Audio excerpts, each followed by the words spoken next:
Hello friends, good morning. तो आज हम पढ़ेंगे अपना मॉडर्न हिस्ट्री के बारे में।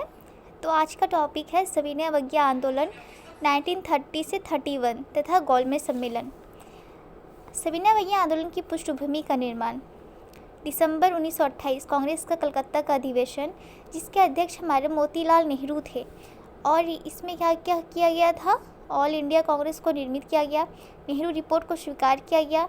सरकार को 1 वर्ष के अंदर डोमिनियन स्टेट को स्वीकार करने की अंतिम चेतावनी दी गई और ऐसा ना होने पर पूर्ण स्वराज के लिए सविनय अवज्ञा आंदोलन प्रारंभ किया जाएगा।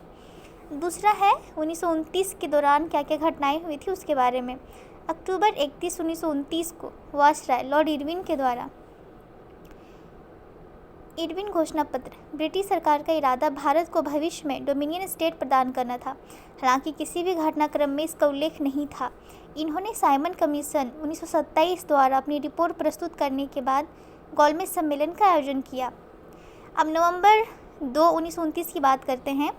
इसमें दिल्ली घोषणा पत्र, राष्ट्रीय नेताओं द्वारा गोलमेज सम्मेलन में भाग लेने के लिए कुछ मांगें रखी गई। अब दिसंबर 1929 लाहौर अधिवेशन, कांग्रेस का लाहौर अधिवेशन जो हुआ था हमारे दिसंबर 1929 में, उसके अध्यक्ष जो थे वो जवाहरलाल नेहरू गांधी के समर्थन में हुआ था। तो गोलमेज सम्मेलन का बहिष्कार किया जाएगा।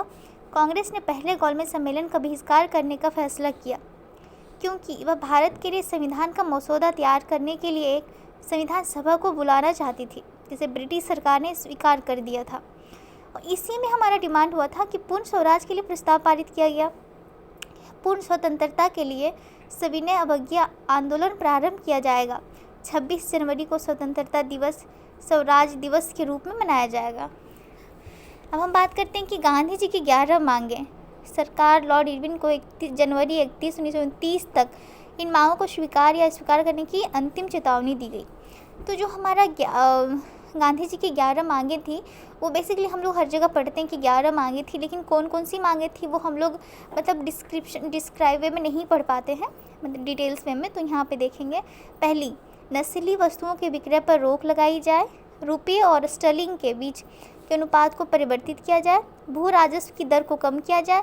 नमक कर का उन्मूलन किया जाए। सैन्य व्यय कम किया जाए। 6th मांग था, सिविल प्रशासन पर खर्च कम किया जाए। 7 था, विदेशी कपड़ों पर कस्टम ड्यूटी लागू की जाए। 8, डाक आरक्षण बिल स्वीकार किया जाए। CID विभाग को समाप्त किया जाए। सभी राजनीतिक कैदियों को रिहा किया जाए। 11th जो था, नागरिकों को आत्म सुरक्षा के लिए हथियार रखने का लाइसेंस जारी किया जाए। काश ये मांग के अभी भी रहती 11th नंबर वाली। तो सरकार से कोई सकारात्मक उत्तर ना मिलने के कारण गांधी द्वारा नमक सत्याग्रह को केंद्रीय मुद्दा बनाकर सविनय अवज्ञा आंदोलन करने का फैसला किया गया। ठीक है। अब साइमन कमीशन के प्रति समूह पार्टियों की प्रतिक्रिया। तो देखिए, पहला समूह था हमारा कांग्रेस, कमीशन का विरोध किया। दूसरा था हिंदू महासभा, कांग्रेस का पक्ष लेते हुए कमीशन का विरोध किया। मुस्लिम लीग, जिन्ना के अंतर्गत एक गुट, कलकत्ता 1927 में कमीशन का विरोध किया। उस पर संघवादी पंजाब जस्टिस पार्टी, मोहम्मद शफी लाहौर 1927 के अंतर्गत एक गुट ने सरकार कमीशन समर्थन किया।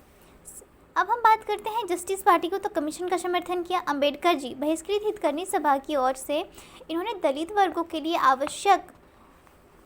आवश्यक अधिकारों और सुरक्षा उपायों के लिए ज्ञापन प्रस्तुत किए।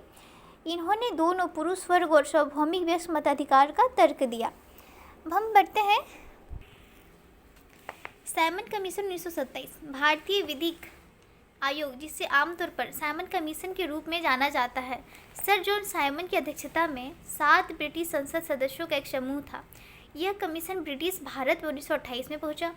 अब पहुंचने का उद्देश्य क्या था, तो आइए जानते हैं। ब्रिटिश सरकार द्वारा साइमन कमीशन को भारत में संवैधानिक सुधारों के लिए भारत की संवैधानिक विकास का रिपोर्ट करने के लिए नियुक्त किया गया था। भारत में कमीशन का कई कारणों से कड़ा विरोध हुआ। कमीशन को नस्लवादी और उपनिवेशवादी के रूप में देखा गया क्योंकि इसमें ब्रिटिश संसद के 7 सदस्य थे और इसमें किसी भी भारतीय सदस्य को शामिल नहीं किया गया था।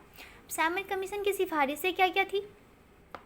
इसने प्रांतों में द्वैध शासन को समाप्त करने और उत्तरदायी सरकार को स्थापित करने का प्रस्ताव रखा।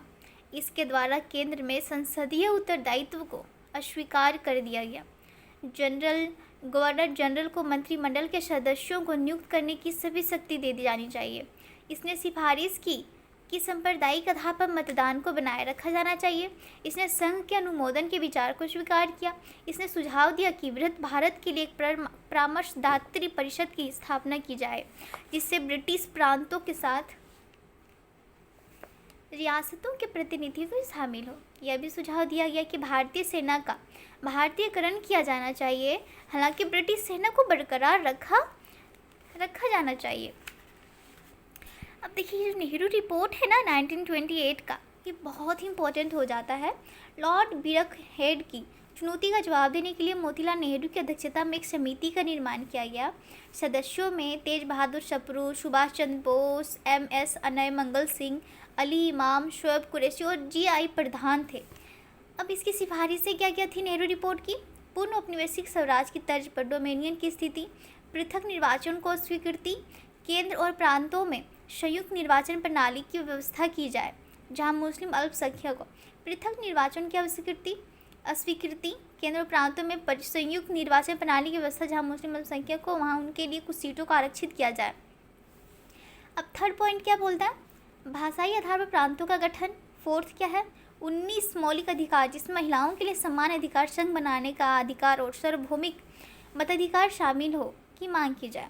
केंद्र और प्रांतों में उत्तरदायी सरकार हो। मुस्लिमों के सांस्कृतिक और धार्मिक हितों को पूर्ण संरक्षण, धर्म से राज का पूर्ण विघटन। साइमन कमीशन के साथ नेहरू रिपोर्ट तृतीय भारतीय गोलमेज सम्मेलन 1930-32 में प्रतिभागियों के लिए उपलब्ध। नेहरू और सुभाष चंद्र बोस ने कांग्रेस के लक्ष्य को स्वीकार कर दिया और भारतीय स्वतंत्रता लीग की स्थापना करी। अब हम बात करते हैं कि ये जो रिपोर्ट थी उसमें मुस्लिमों की क्या प्रतिक्रिया रही। तो मुस्लिम लीग के 4 प्रस्तावों को 1927 में मद्रास अधिवेशन में स्वीकार कर लिए गए थे। पहला, संयुक्त मतदान। दूसरा, केंद्रीय विधानसभा में मुसलमानों के लिए 1/3 प्रतिनिधित्व। 3, मुस्लिम बहुल प्रांतों का गठन। फोर्थ पॉइंट, पंजाब और बंगाल में मुसलमानों को उनकी जनसंख्या के अनुपात में प्रतिनिधित्व दिया जाए। अब जिन्ना की 14 सूत्री मांगे, वहाँ तो हमारे महात्मा गांधी की थी 11 मांगे। अब जिन्ना जी भी हमारे 14 सूत्री मांगे कर बैठे। प्रांतों के लिए अवशिष्ट शक्तियों के साथ संघीय संविधान, प्रांतीय सत्ता राज्य की सहमति के बिना कोई संवैधानिक संशोधन किया जाए। विधानसभा और सेवाओं में पर्याप्त अवसर। केंद्रीय विधानमंडल में 1/3 प्रतिनिधित्व, कैबिनेट में 1/3 प्रतिनिधित्व, निर्वाचन मंडल 3/4 सदस्यों के बिना किसी भी बिल का समर्थन नहीं। क्षेत्रीय वितरण के कारण मुस्लिम बहुमत प्रभावित ना हो। धार्मिक स्वतंत्रता, मुस्लिम अधिकार की सुरक्षा आदि। अब हम बात करते हैं कि कांग्रेस का कलकत्ता अधिवेशन जो हमारा 1928 में हुआ था। इस सत्र में नेहरू रिपोर्ट की मंजूरी दी गई। जवाहरलाल नेहरू, सुभाष चंद्र बोस, सत्यमूर्ति जैसे युवा नेताओं ने डोमिनियन प्राप्ति के लक्ष्य पर असंतोष व्यक्त किया। जवाहरलाल नेहरू, सुभाष चंद्र बोस, सत्यमूर्ति जैसे युवा नेताओं ने डोमिनियन प्राप्ति के लक्ष्य पर असंतोष व्यक्त किया। सरकार को इस लक्ष्य को स्वीकार करने के लिए 1 वर्ष का समय दिया गया। यदि सरकार ने वर्ष के अंत तक डोमिनियन स्टेट के आधार पर संविधान को स्वीकार नहीं किया तो कांग्रेस न केवल पूर्ण स्वतंत्रता की मांग करेगी बल्कि अपने इस लक्ष्य को प्राप्त करने के लिए एक संविधान अवज्ञा आंदोलन भी शुरुआत करेगी। तो आज के लिए बस इतना ही फ्रेंड्स।